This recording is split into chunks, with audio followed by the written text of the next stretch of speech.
This is the BMP-1 infantry fighting vehicle, the primary vehicle used by the Vietnam Mechanized Infantry. It's equipped with a 73mm low-pressure smoothbore gun, a 7.62mm PKT coaxial machine gun, and Malyutka anti-tank missiles. The vehicle has a crew of 3 and can transport up to 8 soldiers. The vehicle crew comprises a vehicle commander, who also serves as the dismounted infantry squad leader, a gunner, and a driver.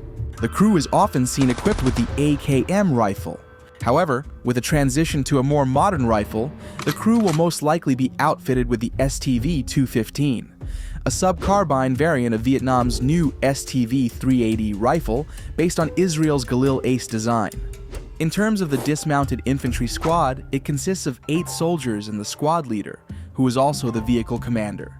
Previously, the squad leader and riflemen were equipped with the AKM rifle, but recently switched to the modern STV-215 rifle. Continuing, the machine gunner is equipped with the PKM machine gun, an RPG-7 for the anti-tank trooper, and a Vietnam War-era weapon, the M79 grenade launcher for longer range, indirect fire support. Originally, the M79 was to be replaced by the OPL 40 underbarrel grenade launcher. However, the 215 cannot install the weapon in the same way that its standard length variant can. So, the squad continues to employ the M79 until a remedy becomes available.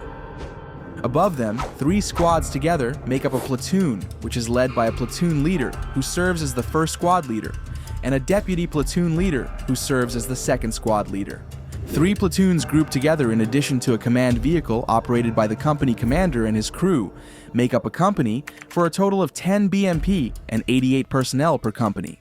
In terms of the battalion, other than the 3 companies that make up the primary fighting force, little is known about the battalion's support units.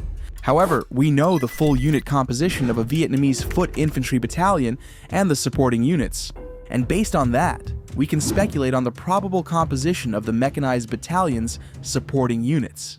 Still, take this with a grain of salt, as it may not precisely reflect the Mechanized Battalion's true composition. If you have any information on this, do leave a comment below to let me know.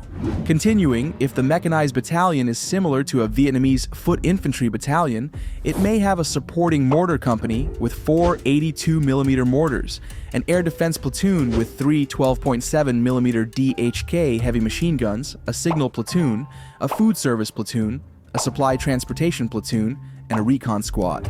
Note that although the foot infantry battalion further contains a recoilless rifle, platoon with 3 SPG-9 recoilless rifles for direct fire support to the infantry, we speculate that it may not be included in the Mechanized Battalion because the BMP-1 that transports the dismounted infantry is armed with similar weapons that fire the same projectile for infantry support, making it unnecessary to include the recoilless rifle platoon. Thus, the Mechanized Battalion as a whole may have around 450 soldiers and about 30 BMP-1 at full strength. Above the battalion is the regiment. 3 mechanized battalions together make up a Mechanized Regiment. Presently, there are only 2 Vietnamese mechanized regiments in active service, the 102nd Mechanized Regiment with the 308th Infantry Division and the 48th Mechanized Regiment with the 320th Infantry Division. But there is a problem.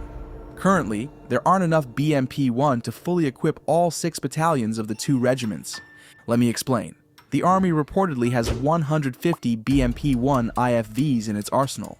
Although it was also speculated that the Army also had 150 BMP-2 IFVs, these are rarely seen in operation, and only a few are displayed to the public, casting doubt on the exact quantity of these vehicles in the Army inventory.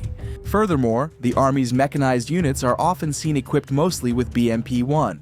Thus, according to our calculations, 150 BMP-1s is only enough to equip 5 mechanized battalions, whereas 6 battalions are required to equip 2 mechanized regiments. A further battalion of 30 BMP-1s is needed to completely equip the 2 regiments. Therefore, it is likely that between the 102nd and 48th regiments, one regiment may contain one less battalion than the other regiment. Alternatively, both regiments may only have the same number of mechanized battalions, 2 rather than 3. Or it is possible that the actual number of BMP-1 in the Vietnam Army's inventory is greater than the frequently quoted figure of 150 vehicles on the internet, Therefore, both regiments may contain 3 full battalions of mechanized infantry.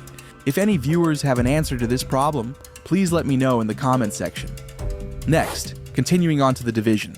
In the past, Vietnam used to field a full mechanized division with 3 mechanized regiments, as well as artillery, air defense, tank, rocket artillery, and anti-tank, with various supporting units like engineer, signal, recon, maintenance, medical, transportation, chemical, and military guard.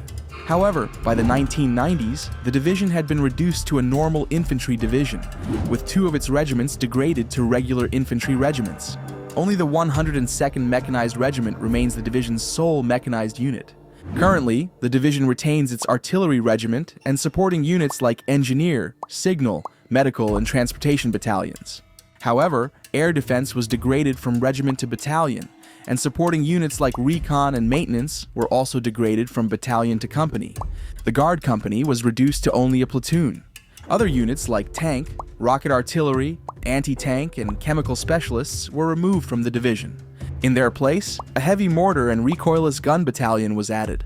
So, for a long time, the 2 regiments were the only mechanized forces in the army, equipped with the increasingly obsolete BMP-1.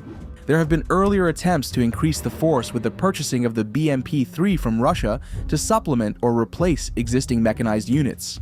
However, for various reasons, this did not occur. Things remained unchanged until the recent arrival of a locally manufactured carrier based on the BMP-1, known as the XCB-01 Infantry Fighting Vehicle. This vehicle is intended to replace the current BMP-1 fleet in service. Visually, the vehicle resembles the BMP-1. However, in terms of dimensions, the XCB-01 is larger and heavier than the BMP-1. The new vehicle weighs 14.85 tons, 1.65 tons greater than the BMP-1. This is mostly owing to the vehicle's greater length, width, and height than the BMP-1. Other enhancements also include a more modern, multi-channel targeting sight with a laser range finding and thermal imaging capability to assist vehicle targeting to see targets at long distances and in varying combat conditions. For self-defense, the vehicle is outfitted with a laser warning receiver that alerts the crew to the vehicle being targeted and automatically deploys a countermeasure by deploying smokescreen to shield the vehicle from being targeted. Aside from those, the vehicle is similarly armed as the BMP-1, with a 73mm low-pressure smoothbore gun, a 7.62mm PKT coaxial machine gun, and Malyutka anti-tank missiles. In terms of carrying capacity, the vehicle has the same number of vehicle crews and dismounted infantry as the BMP-1. So, the future mechanized infantry squad that rides this vehicle will continue to consist of 9 dismounted soldiers who will likely be similarly outfitted as of today. The squad leader and rifleman will continue to be equipped with the STV-215 rifle. The machine gunner will continue to be armed with a PKM machine. The RPG-7V will likely to remain the squad's primary anti-tank weapon. However, given that the M79 is gradually being phased out of frontline service, it is likely that by then it will be replaced with an improved carbine variant of the STV rifle capable of mounting an underbarrel grenade launcher. Currently, the vehicle is still in the testing phase and has yet to join service, thus nothing is known about the Army's plans for future mechanized forces. Now that there is not much information to speculate about, we will wrap up the video here. When more information becomes available, we will return to the topic of this video. And that is all for this video. I thank you all for watching my video. If you find this video topic interesting, you can check out our recent video on various Army units deployed by Vietnam in comparison to the United States Army, or another video about why Vietnam has yet to replace its infantry units' light machine guns, the RPD, with newer and more powerful machine guns such as the PKM. Thank you for your support, and see you again in my next video.